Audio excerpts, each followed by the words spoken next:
ராணிப்பேட்டை மாவட்டம் ரத்னகிரியில் ஓய்வு பெற்ற போக்குவரத்து உதவி பொறியாளர் வீட்டின் பூட்டை உடைத்து 180 பவுன் நகைகள் மற்றும் 2 லட்சம் ரூபாய் பணத்தை மர்ம நபர்கள் கொள்ளையடித்துள்ளனர்.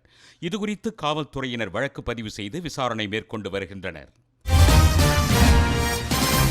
நாகை மாவட்டம் ஏர்வாடி அருகேயுள்ள கோட்டப்பாடி, குருநாதபுரம் ஆகிய 2 கிராமங்களைச் சேர்ந்த மக்கள் சாலை உள்ளிட்ட அடிப்படை வசதிகளை நிறைவேற்றித் தர வலியுறுத்தி வீடுகளில் கருப்பு கொடி ஏற்றி போராட்டத்தில் ஈடுபட்டனர்.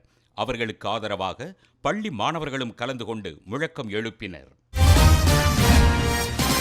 விருத்தாச்சலத்தில் தேநீர் கடை உரிமையாளர் அரவிந்த் என்பவரை தலைமை காவலர் செந்தில்குமார் ஒருமையில் பேசி மிரட்டிய காட்சிகள் சமூக வலைத்தளங்களில் வெளியாகியுள்ளது. காவல் அதிகாரி தன்னை சரமாரியாக தாக்கியதாக செந்தில்குமார் கூறும் உரையாடலும் வெளியாகி பரபரப்பை ஏற்படுத்தியுள்ளது. மேட்டூர் அணைக்கான நீர்வரத்து 23 கன அடியாக உள்ள நிலையில் குடிநீர் உள்ளிட்ட தேவைகளுக்காக நொடிக்கு 1200 கன அடி நீர் திறக்கப்படுகிறது. இதனால் அணையின் நீர்மட்டம் 60.3 அடியாக சரிந்துள்ளது.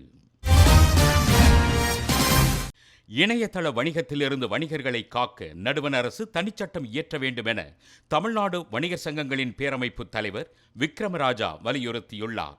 தேர்தல் நடத்தை விதிகள் என்ற பெயரில் வணிகர்கள் மற்றும் பொதுமக்களின் பணம் மட்டுமே பறிக்கப்படுவதாகவும் அவர் குற்றம் சாட்டியுள்ளார். தேர்தல் தேதி அறிவித்தவுடன் உடனடியாக சட்டம் அமலுக்கு வந்தது. சட்டம் அமலுக்கு வந்தவுடன் உடனடியாக வியாபாரிகள் பாதித்துக் கொண்டிருக்கிறார்கள். வியாபாரிகள் மட்டுமல்லங்க, சாமானிய விவசாயிகள், சுற்றுலா வரக்கூடியவர்கள், இன்று ஆட்டு வியாபாரம் செல்லக்கூடியவர்கள், மாட்டு வியாபாரத்தில் செல்லக்கூடியவர்கள், இந்த தேர்தல் அதிகாரிகளுக்கு யார் என்று தெரியாதா? தெரியும்.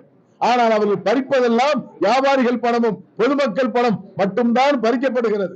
அரசியல்வாதிகள் பணம் அது பறிக்கப்படவில்லை. ஆனால் புனித வெள்ளி மற்றும் வார விடுமுறை நாட்கள் என்பதால் கொடைக்கானலில் சுற்றுலா பயணிகள் குவிந்து வருகின்றனர். அதே நேரத்தில் கொடைக்கானலின் முகப்பு பகுதியான பெருமாள் மலையிலிருந்து வெள்ளி அருவி வரை சாலை சீரமைப்பு பணிகள் மேற்கொள்ளப்படுவதால் 5 கிலோமீட்டர் வரை சுற்றுலா ஊர்திகள் அணிவகுத்து காத்திருக்கும் நிலை உருவாகியுள்ளது. திருப்பூர் மாவட்டம் தாராபுரம் அருகே உள்ள உப்பாறு அணைக்கு தண்ணீர் வழங்க வலியுறுத்தி பாசன விவசாயிகள் வீடுகளில் கருப்பு கொடியை ஏற்றி தங்களது எதிர்ப்பை வெளிப்படுத்தியுள்ளனர்.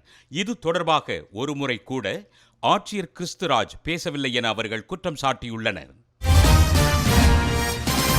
தென்காசி புனித மைக்கேல் அதிதூதர் ஆலயத்தில் புனித வெள்ளியையொட்டி திருச்சிலுவை பாதை நிகழ்ச்சி நடைபெற்றது. இதில் பங்கேற்றவர்கள் சிலுவையை சுமந்து இயேசு கிறிஸ்து பட்ட பாடுகளை வெகு சிறப்பாக நடித்து காட்டினர். இதேபோல் புதுக்கோட்டை திரு இருதய ஆண்டவர் ஆலயத்தில் நடைபெற்ற புனித வெள்ளி இறை வழிபாட்டில் ஏராளமானோர் கலந்து கொண்டனர். வேலூர் மாவட்டத்தின் பல்வேறு பகுதிகளில் காவல்துறையினர் நடத்திய அதிரடி ஆய்வில் 900 லிட்டர் கள்ளச்சாராய ஊழல்கள் கண்டறியப்பட்டு அழிக்கப்பட்டது. இது தொடர்பாக 2 பேரை காவல்துறையினர் கைது செய்து சிறையில் அடைத்தனர்.